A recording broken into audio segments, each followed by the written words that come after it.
That was 24 years ago, and we're just solid as a rock. So that's the best decision I ever made, was going, screw it, I'll go to the party. That was the decision moment. He's 84 years old and still turning heads in Hollywood. But James Brolin just revealed something that's got everyone talking. After nearly 30 years of marriage to Barbra Streisand, the secret to their unbreakable bond isn't what anyone expected, and it's causing quite the stir. The man who once lived in his car and got rejected from countless auditions is now choosing love over lucrative roles. But here's the twist that'll blow your mind. Their relationship almost never happened. In fact, it took 3 proposals before she said yes, and what happened on their first blind date would have ended most relationships before they started. This isn't your typical Hollywood love story. This is the raw truth about a guy who went from sleeping behind dumpsters to sharing a custom $35,000 mattress with one of music's biggest legends. What you're about to discover will change everything you thought you knew about making it in Hollywood and making love last. Picture being so broke, you're eating cold beans straight from the can while living in the back of a beat-up Volkswagen Beetle. That was James Brolin's reality in the 1960s, long before anyone knew his name. Born Craig Kenneth Brolin on July 18, 1940, in Westwood Village, Los Angeles, he entered a world that seemed determined to test him from day one. His father Henry ran their household like a military operation. By age 4, little Craig was given chore charts and weekly inspections. No gentle bedtime stories, just cold expectations and the constant pressure to earn love through performance. When Craig was 7, severe asthma landed him in the hospital for over a month. While other kids played outside, he fought just to breathe, staring at sterile ceilings with no visitors to comfort him. That isolation carved something deep into his soul, a desperate hunger to be seen, to matter. The turning point came in 1955 when he saw James Dean in East of Eden.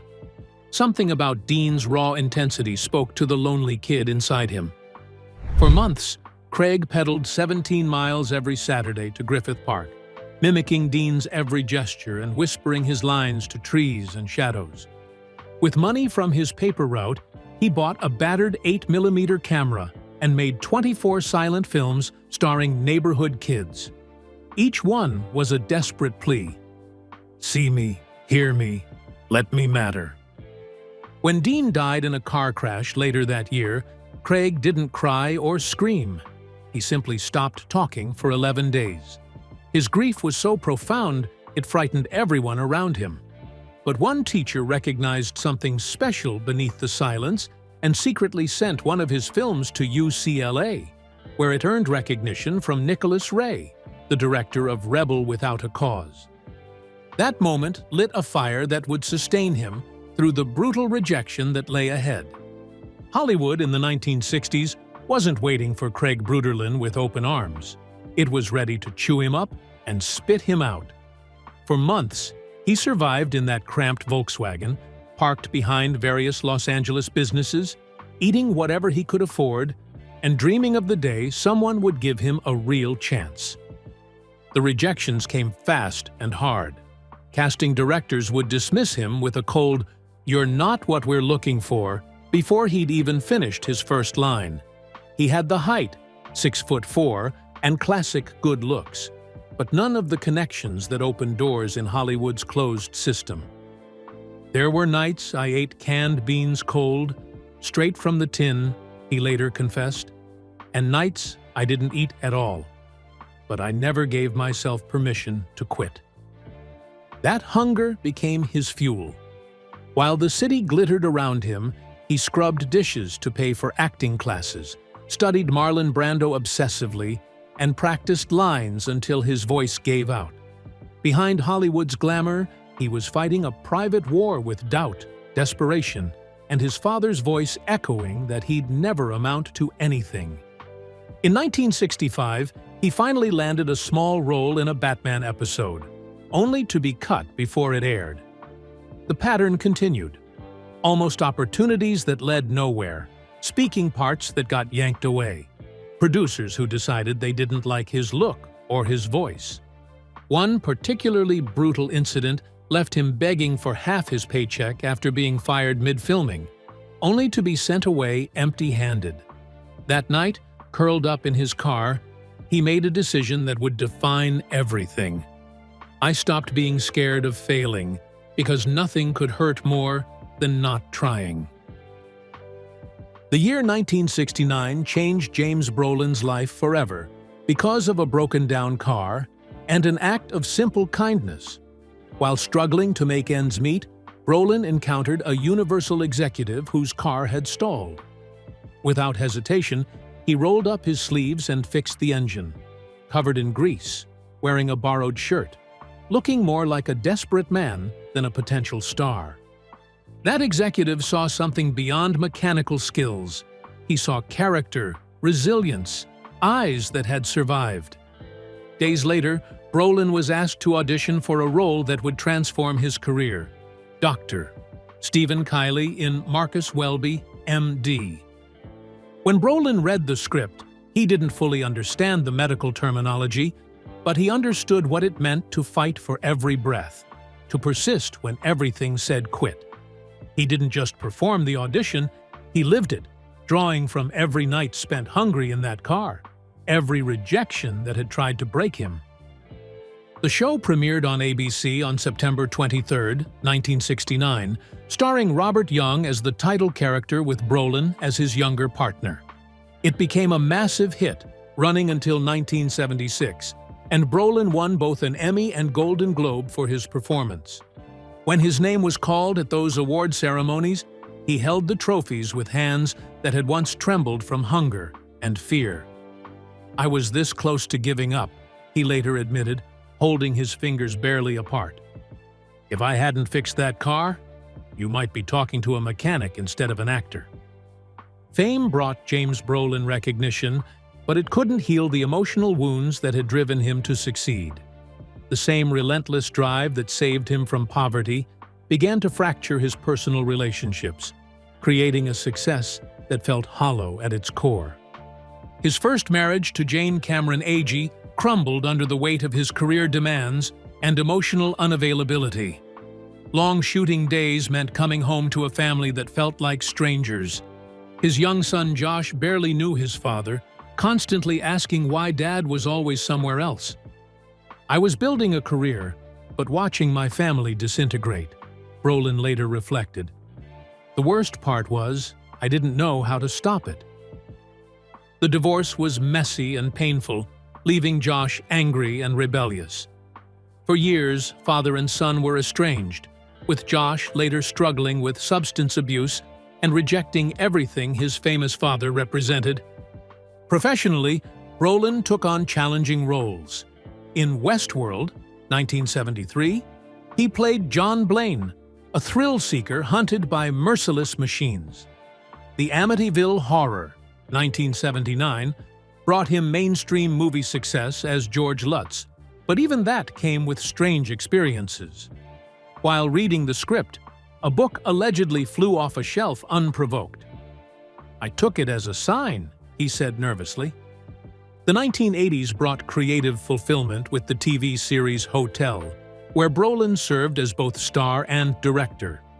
But as his career flourished, his personal life remained in chaos. The tragedy deepened in 1995 when his first wife Jane died in a car crash, just as they'd begun rebuilding their friendship. By the mid-1990s, Brolin had achieved everything he'd dreamed of professionally, but emotionally he was exhausted, wondering if success was worth the isolation it created. By 1996, James Brolin had pretty much given up on finding lasting love. At 56, he'd survived Hollywood's brutal machine, achieved career success, and was slowly rebuilding his relationship with Josh. But romance? That seemed like a luxury he couldn't afford. Meanwhile, Barbra Streisand was dealing with her own romantic frustrations. The legendary singer had endured a string of disappointing dates, each one a reminder that even global fame couldn't guarantee genuine connection. When mutual friends suggested they meet, neither had high expectations. Brolin was actually scheduled to meet someone else when he impulsively decided to call Barbra instead. One small decision that changed everything. Their first encounter wasn't movie magic. Barbra took one look at James and bluntly asked, "Who did your hair?" Most men would have been insulted, but Brolin heard something different. Complete honesty without pretense. In that unfiltered moment, he felt truly seen rather than judged. What followed wasn't a whirlwind romance, but something deeper and more deliberate. They took their time, building trust through honest conversation and shared vulnerabilities. When James finally proposed, it took 3 attempts before Barbra said yes. The third proposal was the charm, a heartfelt, handwritten letter filled with vulnerability and fierce devotion. Their 1998 wedding wasn't a Hollywood spectacle, but an intimate ceremony focused on meaning rather than media coverage. For James, this relationship accomplished something no role or award ever had. It gave him peace. For 27 years, he'd suffered from chronic insomnia, his mind too restless to find rest. But lying beside Barbra, listening to her breathe, he began sleeping through the night for the first time in decades. What makes a Hollywood marriage survive nearly 3 decades when most don't last 3 years? For James Brolin and Barbra Streisand, the answer lies in understanding that love isn't just about romance. It's about building a life together that honors both individual dreams and shared values. "The best investment we've ever made is our mattress," Brolin revealed, referring to their custom bed that serves as their creative headquarters, their safe space, their shared universe where they write, plan projects, and simply exist together without outside pressures. Though deeply connected, they've maintained separate finances throughout their marriage, not from distrust, but from respect for the independent paths they'd each walked before finding each other. During the pandemic, they spent unprecedented time together at their Malibu compound, exercising and swimming at least 4 days a week. "It's brought us closer because we fill the day together," Brolin explained. At 84, James has begun prioritizing Barbra's needs over career opportunities, making choices based on love rather than lucre. When producers call with offers, he often responds, "I can't commit right now." Not as an excuse, but as a commitment to what truly matters. One of the most rewarding aspects of James Brolin's later years has been healing his relationship with his son Josh, who has become one of Hollywood's most respected actors. Their journey from estrangement to genuine connection represents one of James's greatest personal victories. Josh Brolin, now famous for roles ranging from No Country for Old Men to playing Thanos in Marvel films, spent years angry about his father's absence during his childhood. But time and shared experience in the entertainment industry gradually bridged their differences. Today, James speaks proudly of Josh's accomplishments, while Josh has publicly acknowledged the lessons learned from his father's resilience and work ethic. Their relationship proves it's never too late to rebuild what seemed permanently broken.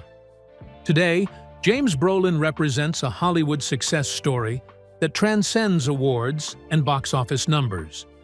At 84, he's chosen to prioritize what truly matters as he navigates the final act of his remarkable journey.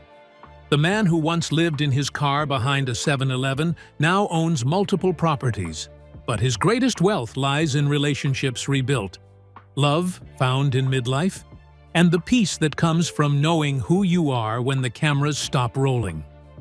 James's story isn't just about surviving Hollywood. It's about thriving within it while maintaining your humanity. From that lonely 7-year-old fighting for breath in a hospital bed to the 84-year-old man choosing love over profit, his journey proves that resilience isn't just about enduring pain. It's about transforming it into purpose. After nearly 3 decades together, he still vividly remembers every detail of the blind date that changed his life, proving that some moments are too precious to fade. In an industry notorious for broken promises and shattered dreams, James Brolin and Barbra Streisand have created something authentic and lasting. Their love story isn't perfect. It's real, tested by time, strengthened by choice, and powerful enough to inspire anyone who believes it's never too late for transformation. What's your take on James Brolin's incredible journey from poverty to purpose? Have you ever had to choose between career success and personal happiness? Share your thoughts in the comments below. And if this story of resilience and authentic love inspired you, smash that like button and hit subscribe. Because sometimes the most powerful stories aren't about fame. They're about finding the courage to choose what truly matters, no matter how old you are.